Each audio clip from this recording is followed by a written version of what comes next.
everyone, my name is Eric Hopkins, aka JEL. Welcome back to my YouTube channel. So you're getting a special bonus WWE recap this weekend due to the fact that Backlash just happened in France. So I decided to do a review of that show as well as touch on SmackDown and get into a couple news items that the WWE announced as well. So without any further ado, let's get into that. WWE officially announced the location and dates for WrestleMania 41. It will be held in Las Vegas, Nevada on April 19th and 20th of 2025 at Allegiant Stadium. Now, happy for Las Vegas. I'm glad they announced the location. That's awesome. Not super thrilled with the dates personally. For me personally, I celebrate Easter every single year with my family, as a lot of Bible believing Christians do. And I understand that not everybody believes like I do, and not everybody's going to necessarily care about this. But for WWE to put their biggest wrestling show of the year on Easter Sunday and Easter weekend in general, that whole weekend for believers is a big weekend, and for me personally, it's going to severely hinder and limit my ability to watch this show as well as cover this show live if I needed to, like after the show goes off the air. I probably have to wait to the following week, which I usually do on my channel kind of anyway, so it might not be that big a deal for me. But for WrestleMania, I sometimes like to do something special and just kind of focus on that show without talking about Raw and SmackDown as well. So in a way, it's gonna limit me to a degree. Now, that's not the biggest concern. It's the fact that I go visit family and we always do things that weekend because it's a special holiday for us. So it's just it just feels a little tone deaf on WWE's part because it is a major holiday in the United States, especially. So, I mean, happy to see that WrestleMania finally got its home next year, and I'm looking forward to the event. I'm sure it'll be great. I think Roman Reigns and The Rock are going to headline the main event, and it's going to be a big story. It's going to be a great show, most likely. I just don't like the date, and I kind of wish they'd have changed it to like April 12th or 13th. I understand they kind of wanted to push it back probably a few weeks or maybe even into May. I know that's the rumor at some point. But I know they had some issues with like being kind of cold in Philly last year or this year or whatever. But I mean, Allegiant Stadium has a roof over its head, so I don't understand exactly why they felt the need to push it back right on this weekend. It just feels a little not good for me. So that's just my opinion. I know a lot of people probably ain't going to care, but that's just my 2 cents on it. So take it as you will. So I guess it's a good announcement, good for them. But yeah, just not thrilled with the date for sure. We also got Triple H at the press conference after Backlash was over. I know I'm kind of skipping to the end of this here a little bit, but at the very end, he was asked a question about why Drew Gulak was released from WWE, and the reporter basically, cited Fightful Select and PW Insider and asked if it had anything to do with the fact that Ronda Rousey had accused him of sexually assaulting her in the locker room. Drew Gulak had claimed that he accidentally brushed against her and touched, I guess, the drawstring on her pants or on her shorts, and she took that wrong. And Ronda believes that he was trying to touch her in appropriate ways and things like that, I believe. But of course, I mean, I didn't expect Hunter to address that particular part of it.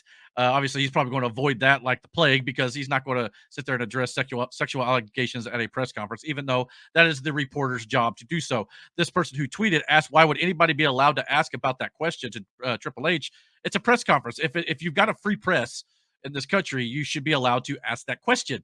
But apparently, a lot of these press conferences at WWE, it seems like the questions are kind of scripted, as if they're asking Joe Biden a question at a press conference too. I mean, that's just ridiculous to me. So the fact that they asked the question is not the problem here. To me, it's the answer that Triple H gave. It's the typical corporate speak answer. Obviously, he's not going to address the situation, which WWE probably should address their sexual allegations against Vince McMahon and things like that, which Hunter could be implicated with as well. Nick Khan has been implicated with it. Everybody who was working back there probably knew about it, potentially covered it up. So those sort of things need to be addressed by this company at sooner rather than later to get this behind them. They're acting as if it's just going to be it's going to blow over eventually. But I hate to say it, it's probably not at this point. So that part, I mean, I understand him not answering the question. He went on to talk about how Drew Gulak was released, and we release guys all the time. It's part of our business. That part, I understand that part of the answer. He's not wrong about that. The part that drove me crazy, though, was when he called out and said that Fightful and PW Insider were not credible sources. And if you're going to ask us questions and citing news websites and things like that, to use credible ones. No, they're pretty well credible. Those two are probably two of the most credible news websites for pro wrestling out there. So it just felt like Triple H didn't like the question. And understandably so. I get that one to a degree, but at the same time, you sit there and say, "Well, they're not credible." That's a load of hogwash. And Hunter was had to throw his subtle shade, and and this is one of the things about Triple H that bugs me a little bit is he likes to throw these subtle shots at people, whether it be AEW or news websites or things like that. I understand they don't always get their scoops right. Absolutely. Well, Fightful and PW Insider usually do, but they wait for the facts to come out. There are some websites out there who don't.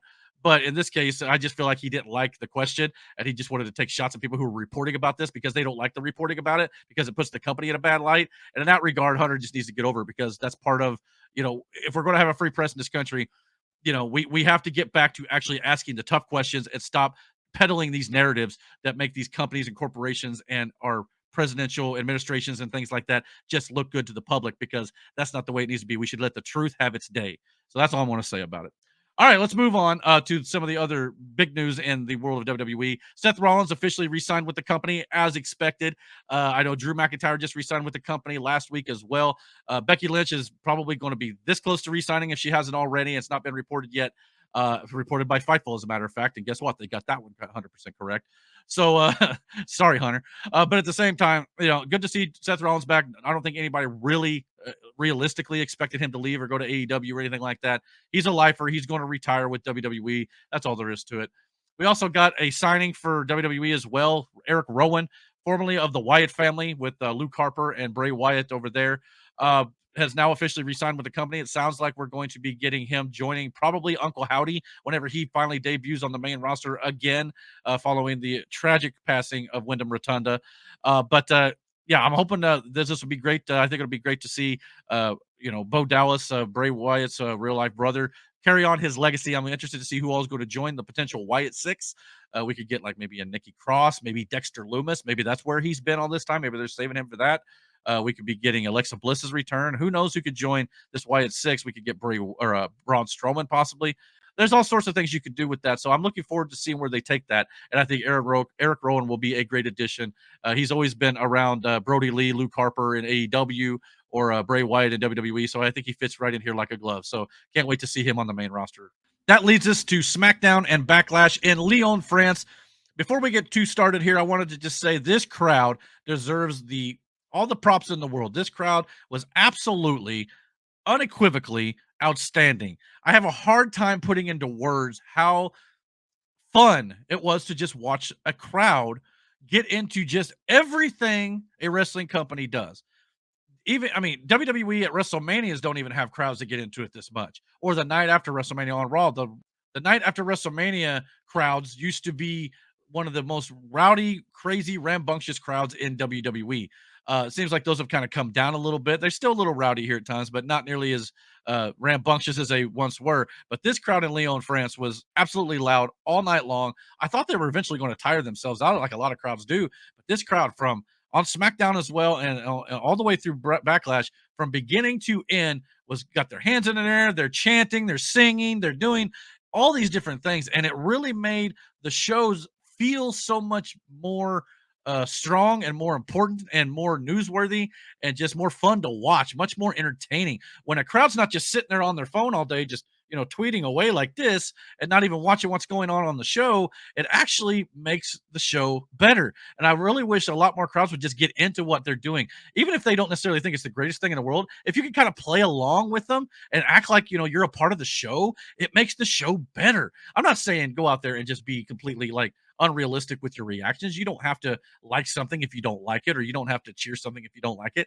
But at the same time, if you kind of play with the crowd or play with the people in the ring and react to what they're doing, they'll react back at you, and it makes the show so much better. So sometimes when you go to these shows, you got to realize you're a part of the show too. Not saying you need to try to overtake the show and try to drown out what they're trying to do. I'm not saying that. I'm not recommending that either, because sometimes that can be a detriment. And I'm sure there were some fans who watched Backlash and thought that this crowd was just being too over the top. I wish they would have calmed down so they could just focus on what they were doing.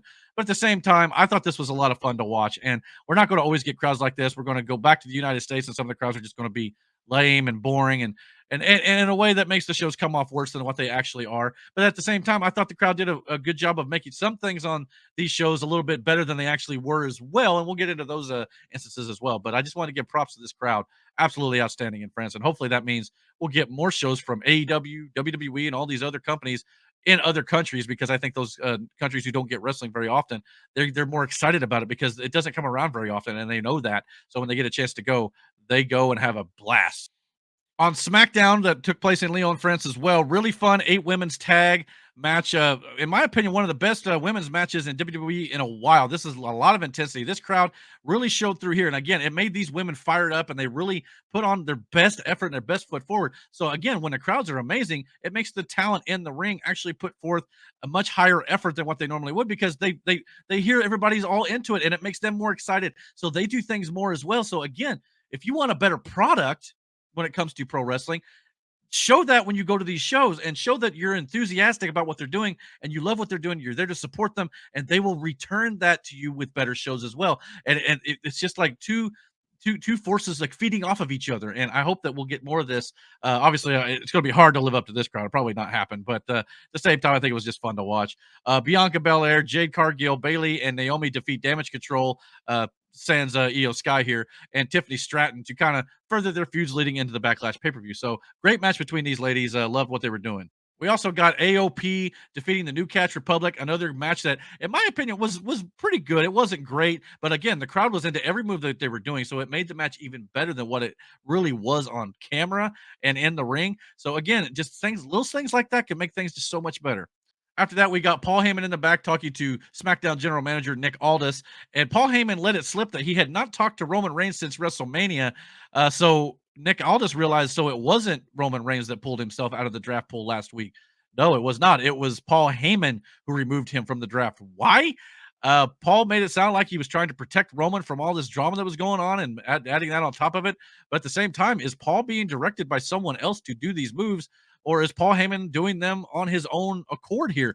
I don't know. They're doing a good job of giving you this mystery of what is going on with the bloodline, and that furthered even further as we went through the weekend here. So great things that they were doing there with the bloodline story, and I can't wait to see where they go with it after this.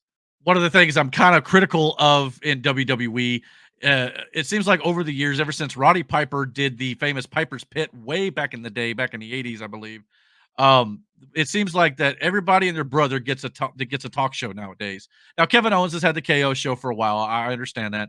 I mean, Jericho's done it in the past, and we've had a litany of guys who's had, you know, their talk show segments on Monday Night Raw and SmackDown and stuff throughout the years. But it just feels to me that everybody, it's like Oprah giving out a free car. You get a talk show, you get a talk show, and you get a talk show. So now they've added Randy Orton to that mix as well. And we got the first ever RKO show featuring Paul Heyman as a guest here. So part of me was just like, all right, we need to stop giving everybody and their brother a talk show at some point. It should be reserved for those who are just really, really good at it, or they got great mic skills or whatnot. And I'm not saying Kevin Owens and Randy Orton doesn't. It's just that I just feel like it's a little cliche at this point. It's a little overplayed. It should be more of a special thing, in my opinion. But that's just the way I feel about it. RKO asked Paul Heyman to come out, and they asked Paul who the real tribal chief is. And before Paul could answer, Solo Sikoa and Tamatanga attacked from behind. A brawl ensued, and some security geeks died and things like that. So it was, again, just a great setup leading into the Backlash match between these two teams. And again, kind of furthering that storyline. Again, who is the tribal chief? Who does Paul Heyman think is the tribal chief right now? Will he say Solo Sikoa? Will he say Roman Reigns, or will he say The Rock? Who who is leading this new faction of the bloodline here, or this new iteration of it, the new rogue version of the bloodline? I guess we just gotta have to wait for another day. But yeah, I love how they're slowly building this out, slowly adding new members, and slowly doing things to tease where this is going, to probably lead to a big bloodline feud, bloodline feud at some point, don't coming down the line here. So yeah, great stuff they did with that for sure. We had LA Knight versus Angel. Pretty fun match between these two guys. Again, the crowd was into everything LA Knight was doing for sure. LA Knight defeats him here with the BFT. But after the match was where the most intriguing thing happened to me was LA Knight officially announced that he's entering the King of the Ring tournament after the match. And Santos Escobar, who was out there supporting Angel Garza, or Angel, or whatever they call him now, he insinuated he's also in the King of the Ring tournament. So we'll have to wait and see if Santos actually is, but it made it sound like that. They're both joining Gunther. All of this will be culminating at the King and Queen of the Ring PLE/slash pay-per-view. I have a hard time calling it PLEs because I grew up just calling them pay-per-views. So if I call them pay-per-views, forgive me. in Saudi Arabia. So yeah, I gotta admit I might have to rethink my pick of Gunther winning. I'm still going to stick to that, I think, but we'll get into why I may rethink that once we get into the Backlash pay per view. We had a Carlito backstage interview. He was asked why he attacked Dragon Lee and why he, turned on the LWO. He said he turned on them because he was passed over by Rey Mysterio on multiple occasions to be in the WrestleMania tag match with him, which makes a lot of sense, all things considered. There was a couple times where Rey Mysterio had a chance to replace his tag partner with Carlito, and he passed him over. So I can kind of understand where Carlito's coming from on that in that regard. So in a way, he's not really doing it. I mean, he's still being a bit of a heel by attacking the guy instead of going to talk to him, I suppose. But at the same time, it's just like, yeah, I can see where he's coming from. All he ever wanted was his WrestleMania moment with the LWO. So again, at least they kind of gave a reasoning into why Carlito did what he did. So we'll see what they do once they all move over to Monday Night Raw starting this Monday night after the draft becomes finalized. We had a WWE Tag Team Championship match between A-Town Down Under and the Street Profits. The team of Austin Theory and Grayson Waller win and retain their tag team championships here. Fun match. Again, the crowd made it great. But the two tag matches on the show, to me personally, I felt like we're just kind of, we're helped out by the crowd, and it was just kind of a way to get to the next segment to kill some time on this show. The main event segment on Friday Night SmackDown was, of course, we had AJ Styles and Cody Rhodes in the ring doing a face-to-face confrontation. Crowd was going ballistic for this. Kind of you could sense the theme here on these two shows with this French crowd. But AJ Styles was selling the hell out of this promo. He's referencing to Cody being Stardust and him leaving the company and going to AEW. Didn't say AEW, but referencing him going to the Indies and New Japan and things like that. Cody responded by saying Styles will be his first title defense and that's too sweet, referencing AJ's time with the Bullet Club and things like that. So I like the subtle references for sure. They were trying to do something to kind of build some hype for this match. Like I said, in our Backlash predictions show, which if you watched our Dragon's Den podcast, the live stream, we did a little predictions recap of what's going to be possibly happening on the Backlash show, which we got 100% correct, by the way. We predicted every match correctly.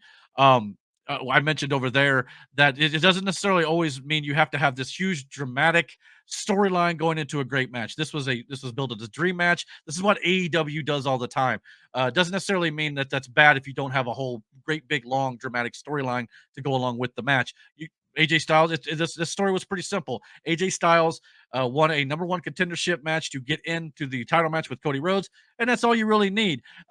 Is it great to have a storyline? Absolutely, but it's not something that is absolutely essential to pull off a great main event at a pay-per-view or a PLE. So in this regard, I just feel like if you guys enjoyed this, get off of AEW's back as well, and as well, at the same time, AEW fans need to get off WWE's back. But at the same time, I understand why AEW fans are a little upset at WWE fans because they'll constantly say, well, there's no storyline between Will Ospreay and Bryan Danielson, which I also criticize. I would have loved to see more of that. But at the same time, if you can have a great match, you just do it in the spirit of competition. It doesn't have to always be some long, drawn out personal story like the bloodline stuff or anything like that. It can be fun either way. So I'm just saying, give both sides credit. They can have fun matches and have fun title matches without all the extra stuff. So it's perfectly fine to do so. So just stop overly criticizing things.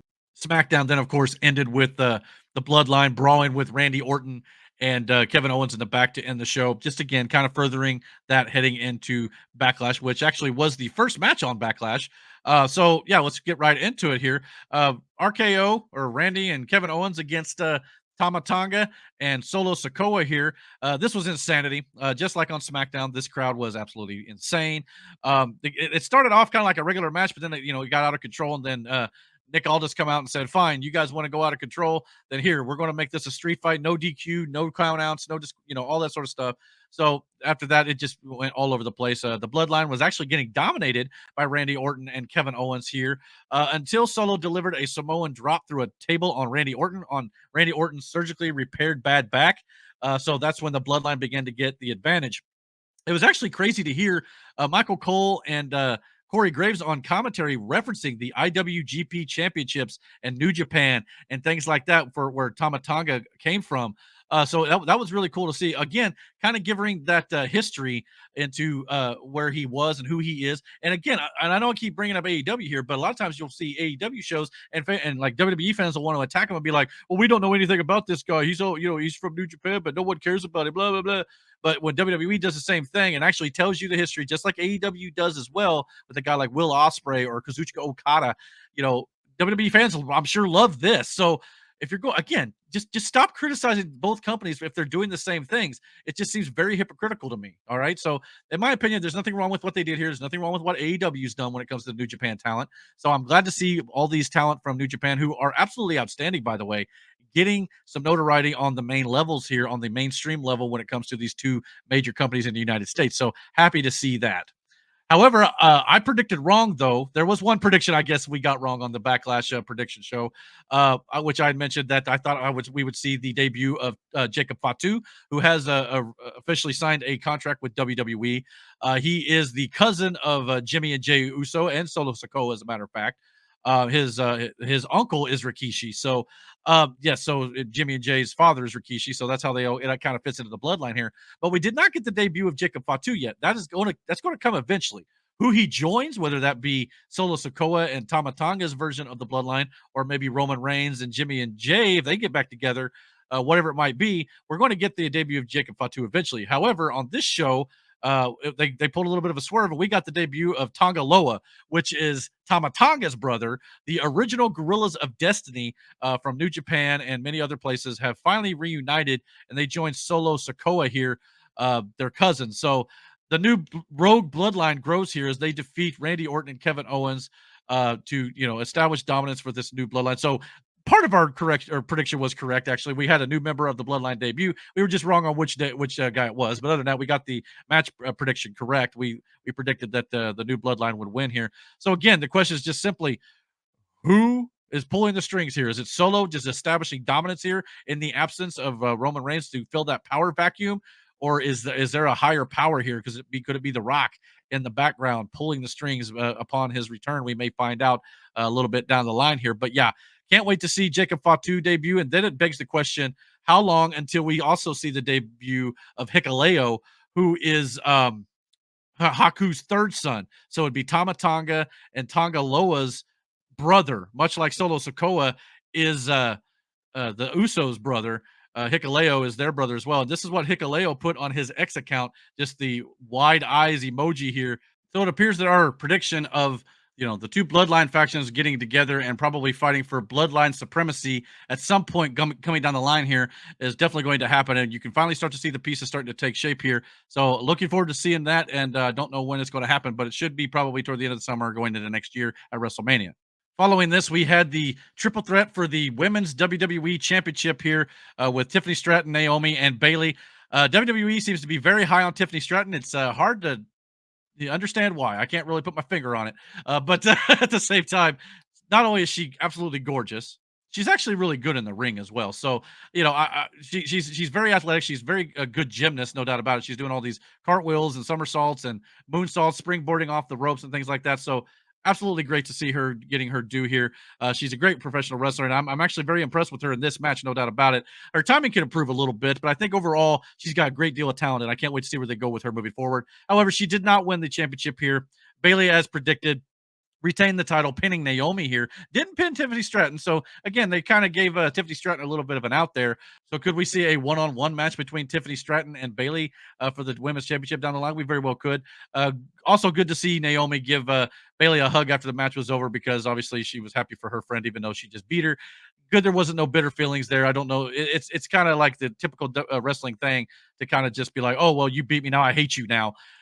No, that's not going to tear up the friendship here between Bayley and Naomi, doesn't appear. So that's good to see too. And we don't necessarily need to have Naomi going heel right now. So I was happy to see that. And not only that, this crowd, like I said, once again, was great during this match. It made these women just go that much harder. And I think it was amazing to see these lovely ladies, doing a great job in the ring. So yeah, I'm happy to see this. Of course, there people are going to think that Naomi's going to turn heel. Maybe she does eventually. I just don't think it's the right way to do it. I really like the fact that she kind of let Bayley have her moment here and take her bow to the crowd. So that was awesome to see, and a little bit antithetical to wrestling, logic, I suppose, but at the same time, that's great. And I prefer those moments here and there where we get some good sportsmanship as well. before we got into the World Heavyweight Championship match here, um, Jey Uso was warming up in the back, and that is when Solo Sikoa, Tama Tonga, and Tonga Loa all walked up to him and kind of, smirked at him and walked on by, and Paul Heyman did the same thing. So again, just kind of teasing where we're going eventually. This is the direction. It's going to be long-term story here going on throughout this entire year here leading into WrestleMania next year. So again, yeah, this is absolutely great. And, just a little subtle teases. Eventually, we're probably going to have Jay going to have to come to a point where whether he's just going to have to decide whether he wants to rejoin Roman Reigns, who's going to come back a babyface. He's already getting babyface chance. So whenever Roman Reigns does return, it's not going to be like it was before. Roman will probably be a changed man to a degree. He'll still be the tribal chief, the rightful tribal chief, and he will be fighting to get that spot back, probably from The Rock. Or Solo Sokoa here. We don't know for sure. But then Jey Uso will, Roman's going to kind of come around to Jey Uso's side of things probably and realize his wrongs. And then that's when Jimmy will rejoin. We might get Sami Zayn if he's got nothing going on at that point, if he drops the Intercontinental title. And we'll get the original bloodline back against the old or this new faction, the rogue faction of the bloodline as well. And it's going to be outstanding. I can't wait for that. That's going to be a lot of fun. So if you're not down for that, yeet, it's going to be outstanding. So I can't wait. But yeah, this could be a lot of fun. So yeah, that led into, like I said, the World Heavyweight Championship match. Jey Uso, when he come out to this crowd, and he got the same reaction on SmackDown. There was not a person in the building that did not get up and do the yeet, the whole the I don't know what you call that, the hand mannerisms, the bouncing up and down, and of course you add in the cell phone lights and stuff too. That gave it even a bigger effect. I don't know if that's going to be something that catches on because obviously a lot of people want to respect Bray Wyatt and the Firefly stuff. But yeah, this was cool to see at least for one weekend for sure.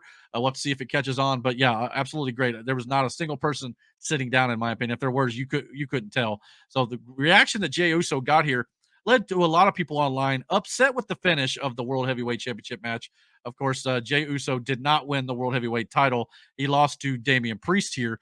And I'm sure many people will be upset about that because obviously when the crowds are really into a guy like Jey Uso, they did the same thing with Drew McIntyre last year. Sami Zayn was over at one point in his hometown as well. And all the fans chanted that WWE made a huge mistake by not giving that person the championship when the crowd was so hot. Yes, it would have been a huge pop. It would have been a great moment, but that would have been short-sighted in my opinion.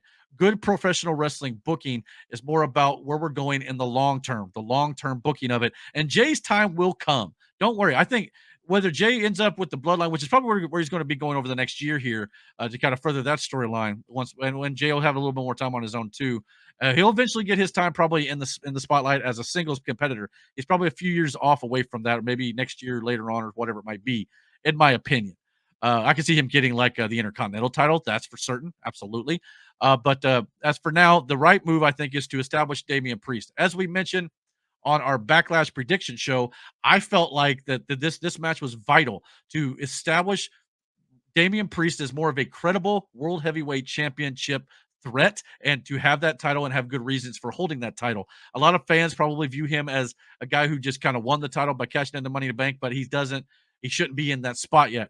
That's not to take anything away from Damian Priest. He's a great professional wrestler. I think he's done a great job of elevating his game, and he's absolutely deserving of it. I just think that he has to now sell the fans on it a little bit, and I think that this did a good job of starting that journey here for him. Obviously, there was a spot in this match. They took a page out of the Roman Reigns bloodline book here, where the Judgment Day kind of come down and it became a 3-on-1 situation, where JD McDonough tried to distract Jey Uso, and then Damian Priest didn't like it.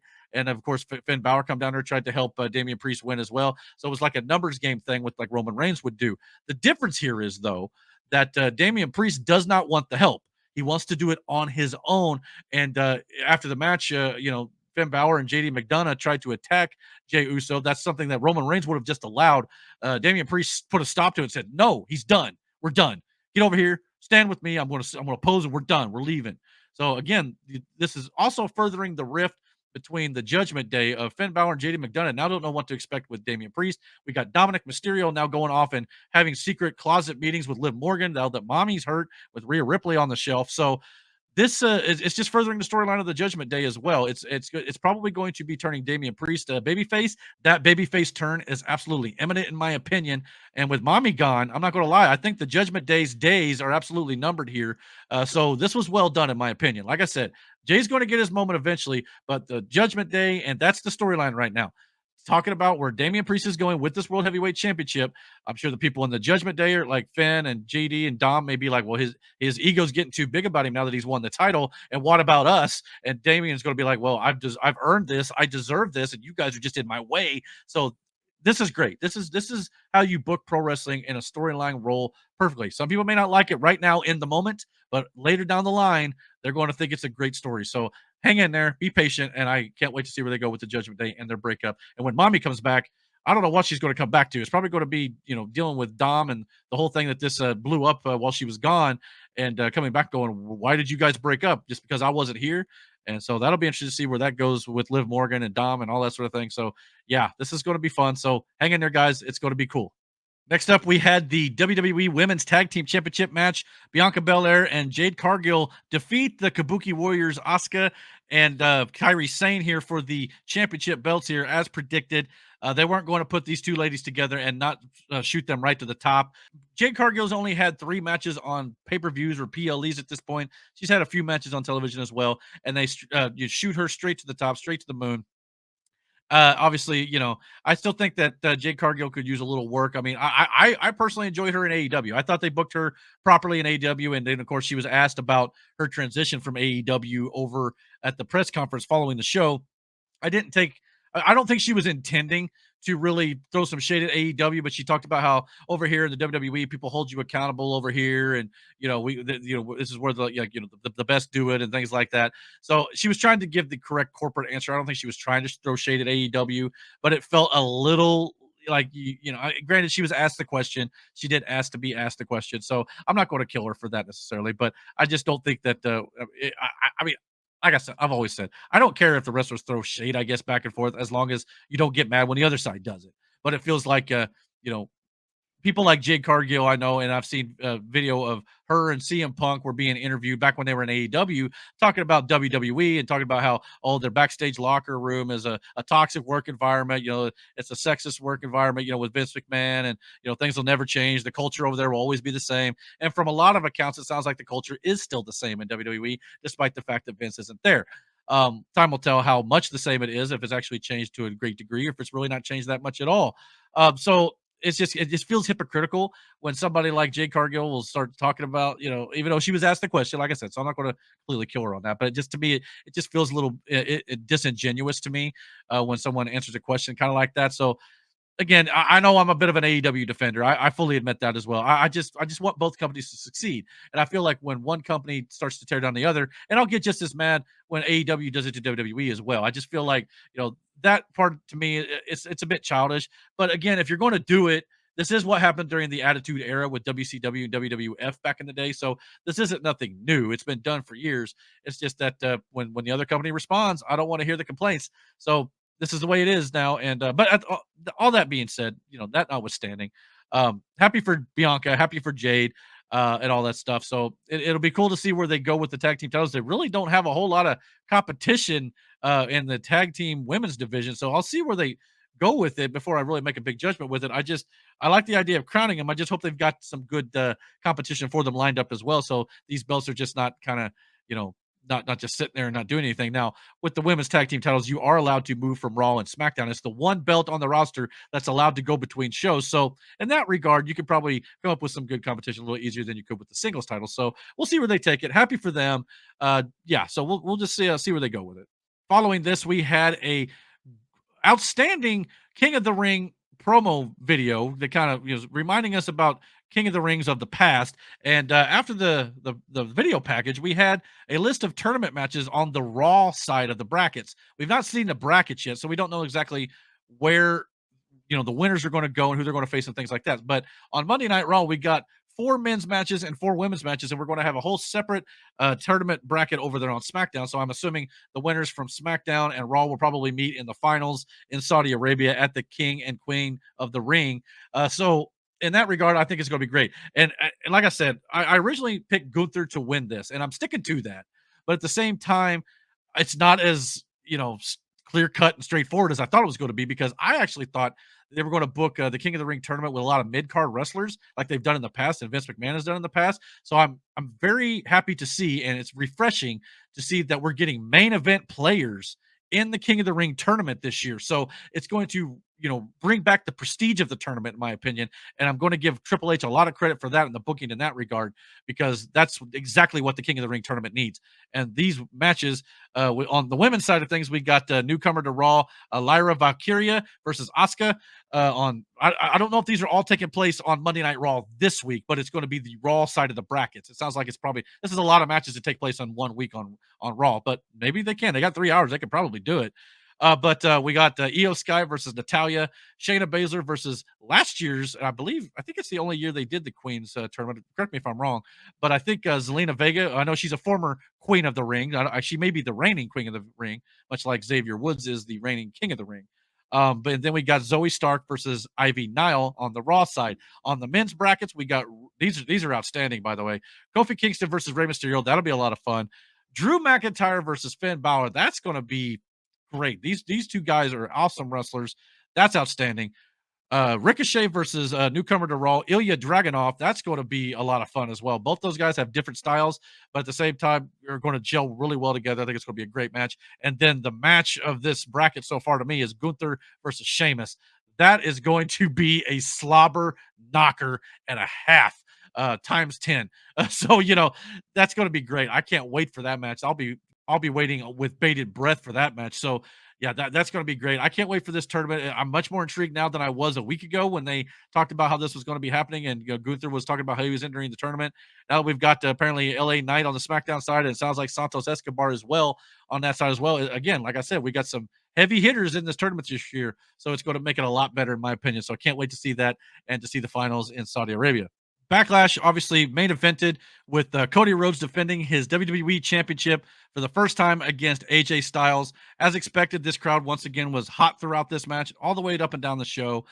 They were singing this song that the commentators were saying in France. It's like it's a song about being phenomenal. So anytime AJ Styles had a move, they started breaking into song again. Again, I'm sure a lot of people got annoyed by this eventually, but I just thought it was a lot of fun. So yeah, it was awesome to see here. These two guys, I wouldn't put it on the same level as like Bryan Danielson and Will Ospreay in AEW, but for these two guys, I thought they did a great job with each other, and it was a great match. It was as close to WWE putting on a dream match as we've had in a long time. So I was very excited to see that. Obviously, the ending of the match, we saw Cody Rhodes hit a Cody Cutter off the top and things like that, and he hit the Crossroads to pin AJ Styles here after a phenomenal match, no pun intended. But yeah, these guys were great. AJ Styles, I know he's kind of on the latter half of his career, for sure. But he made Cody Rhodes look like $1,000,000. AJ Styles looked great as well. Hats off to these two guys. They both deserve to be in the main event level where they're at. Love to see AJ Styles get another run with the world title here before he does retire. It kind of felt like that this would not be the end of the AJ Styles versus Cody Rhodes feud here. For sure, you could definitely play on this and maybe do like a 2 or 3 part match series with these guys. Love to see that if they do. Yeah, I mean, I did like the fact that it kind of finished with one crossroads. It wasn't like overly dramatic, 10 different finishers and things like that. So to me, it was a really good wrestling match all the way around. They exceeded expectations, and I just feel like they really delivered, and that's absolutely what happened. So can't wait to see where this goes. I think Cody Rhodes is. I know there's reports coming out this week that WWE. There were some conflicting reports, whether or not they're true or not, about whether or not WWE had actually had a real big plan for Cody Rhodes. Obviously, everybody knows that Cody Rhodes was not going to be in the main event of WrestleMania 40 this year after Roman Reigns beat him at WrestleMania 39. The plan, I think, at the time of WrestleMania 39 was for Cody Rhodes to eventually finish his story at WrestleMania 40. But as the year went on here, the plan changed to become Rock versus Roman at WrestleMania 40. Well, when that happened, the crowd, went nuts, and they got all this backlash, and the WWE changed their plans back to Cody Rhodes. But the original plan from reports were that Rock was going to beat Roman Reigns for the title and then vacate the title after Rock goes back to Hollywood, which to me would have been absolutely ridiculous. Why would you want to end Roman Reigns' reign like that? So I know everybody wants to say, "Oh, it was long-term storytelling, and WWE did a great job with it." But actually, if those reports are true, it feels like WWE kind of fell into this, going by the seat of their pants a little bit. And in that regard, you've got to at least call a spade here, and understand that clearly part of this must be true, because we know for a fact that they were going to do Roman versus Rock, and then once they got the backlash, they changed it back to Cody finishing his story. So it sounds like those reports were 100% true. And if that's the case, that's not good storytelling. That's not good booking. Now, I think it did end up working out great for WWE and the whole bloodline story, and ending Roman Reigns' reign and finishing Cody's story as well. That all ended up perfectly. But had the fans not revolted against the original idea or the new idea, whichever it was, uh, this probably wouldn't have gone off as well as it did. So in a way, good on the fans for being vocal about it, because they listened to your voice, unlike maybe Vince would have done in the past, and they made the adjustments. So smart by The Rock, and Triple H and Roman and Paul Heyman, all these guys who maybe had angled to change the story, went back to the original story, and I think it worked out great. And eventually, it's going to pay off dividends for them, I think. But we just got to remember that it feels, and that does happen in wrestling sometimes. You have a plan, you got to alter your plan. You got to you got to be willing to change, and adjust compared to what the crowd is telling you to do, because they are your audience. They are what make your company great. And if you continue to listen to the crowd like that, I think it's going to be great things for WWE. And if AEW does the same thing, it's going to be awesome for them too. You just got to be you got to have your ear to the ground to what you're trying to sell, and to the market that you're trying to sell it to. And in this regard, I think it worked out great. But the reports were also stating that WWE really does not have a plan for Cody Rhodes now that he is the babyface champion. And a lot of times it's hard to book a babyface champion, because the thrill of a babyface is in the chase for the title. And obviously, the big payoff at the end is when he wins the title or finishes the story at a match like WrestleMania or a big pay per view, like whatever it might be.